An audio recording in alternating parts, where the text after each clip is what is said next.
अकोटात दिव्यांगांचा महिला शक्तीच्या वतीने सत्कार।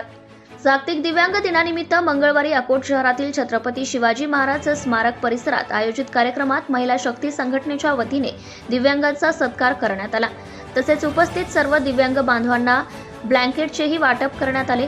अध्यक्षस्थानी सामाजिक कार्यकर्ते कनक कोटक तर प्रमुख पाहुणे म्हणून माजी नगराध्यक्ष पुरुषोत्तम चौखंडे, हरिनारायण माकोडे व शिवसेना उभाटा उपजिल्हा प्रमुख दिलीप बोचे, हरीश टावरी, बजरंग मिसळे, महिला शक्ती संघटनेच्या राज्याध्यक्षा लक्ष्मीताई गावंडे, राज्याध्यक्ष राजकुमार वानखडे, राज्य सचिव गणेश वाकोडे, जिल्हा उपाध्यक्ष मंगला दिंडोकार, अकोट तालुका उपाध्यक्ष सुरेंद्र मोरे, अकोला जिल्हा सचिव अनुरिती गुहे, अकोट तालुका कार्याध्यक्ष बबलू सुरतणे, राष्ट्रीय अपंग विकास महासंघाचे अनिल राऊत, नितीन पवार, अनिल अग्रवाल, प्रशांत हिरुळकर यांची होती।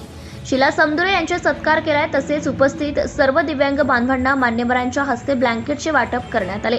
या कार्यक्रमाला भास्कर गुहे, सुनील बुंदिले, भारत कायवाटे, श्याम साबळे, खालिद भाई, मतीन शहा, अशफाक खा, वंदना इंगळे, पंकज पाखरे, उषा आवारे, उमा खंडार, सुशील बागोकर, पंजाब मेतकर, दिनेश जवळकर यांच्यासह असंख्य दिव्यांग बांधव उपस्थित होते। प्रास्ताविक अनिल अग्रवाल, संचालन भास्कर गुहे तर आभार प्रदर्शन नितीन पवार यांनी केले। सत्यशोधक न्यूज चॅनल साठी कार्यकारी संपादक विशाल Gavai. Subscribe now and press the bell icon. Never miss an update.